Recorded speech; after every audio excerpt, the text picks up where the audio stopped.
राध्या की दर्दनाक अग्नि परीक्षा और दादी माँ की खौफनाक साजिश।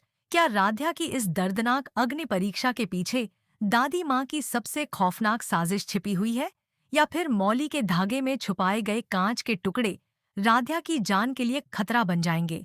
सीरियल मन अति सुंदर में एक बार फिर राध्या की जिंदगी में मुसीबतों का नया और दर्दनाक दौर शुरू हो गया है, जिसे देखकर दर्शकों की आंखों में भी आंसू आ सकते हैं। जैसा कि हमने देखा, मिथिल परिवार की दादी माँ राध्या को एक बेहद कठिन परीक्षा देती है। वह राध्या से कहती हैं कि उसे घुटनों के बल चलकर घर के एक स्तंभ के चारों ओर मौली का धागा बांधना होगा, और वह भी पूरे 101 चक्कर लगाकर। परिवार की खुशियों के लिए हर दर्द सहने वाली राध्या इस कठिन परीक्षा को भी स्वीकार कर लेती है और घुटनों के बल बैठकर धागा बांधना शुरू कर देती है।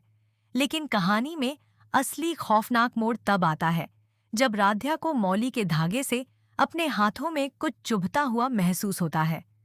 राध्या हैरान होकर कहती है कि इस मौली में आखिर ऐसा क्या है जो उसके हाथों में चुभ रहा है। तभी उसके हाथों से खून निकलने लगता है और पूरे परिवार के सामने उसकी हालत बेहद दर्दनाक हो जाती है। प्रोमो के फ्लैशबैक में सामने आता है कि दादी माँ ने बेहद शातिर तरीके से कांच के बारीक टुकड़ों को पीसकर मौली के धागे में मिला दिया था। उनकी साजिश का मकसद साफ है कि राध्या के हाथ लहूलुहान हो जाएं और वह 101 चक्कर पूरे न कर पाए। अब आने वाले एपिसोड में सबसे बड़ा सवाल यही होगा कि क्या राध्या खून से सने हाथों और घायल घुटनों के बावजूद इस कठिन परीक्षा को पूरा कर पाएगी। वहीं जब प्रथम को राध्या की दर्दनाक हालत के बारे में पता चलेगा, तो क्या वह दादी माँ की इस खौफनाक साजिश का पर्दाफाश करके राध्या को इंसाफ दिलाएगा, या फिर दर्द सहते सहते राध्या बेहोश होकर इस परीक्षा में हार मान लेगी? आने वाला यह ट्विस्ट कहानी को और भी ज्यादा भावुक, रोमांचक और सस्पेंस से भरने वाला है। राध्या की परीक्षा में आएगा नया मोड़। अब कहानी में सबसे बड़ा सवाल यह उठता है कि आखिर राध्या को इतनी खतरनाक सजा देने के पीछे दादी माँ की असली मंशा क्या है?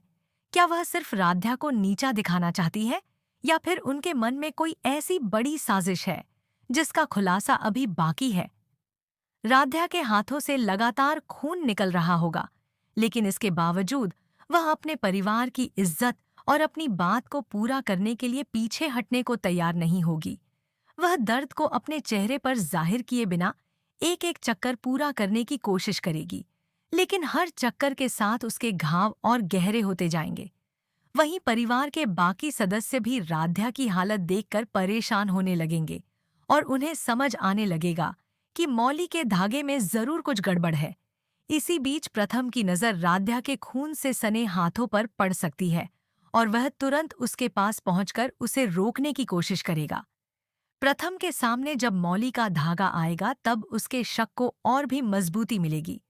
वह धागे को ध्यान से देखकर समझ जाएगा कि राध्या के साथ कोई साधारण हादसा नहीं हुआ, बल्कि किसी ने जानबूझकर उसके लिए यह जाल बिछाया है। अब प्रथम दादी माँ से सवाल कर सकता है कि आखिर मौली में कांच के टुकड़े कैसे पहुंचे।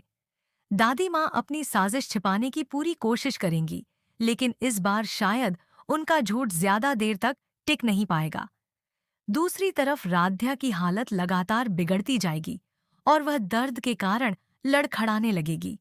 ऐसे में क्या प्रथम समय रहते राध्या को बचा पाएगा और पूरे परिवार के सामने दादी माँ की सच्चाई उजागर कर देगा, या फिर दादी माँ अपनी चाल से राध्या को एक बार फिर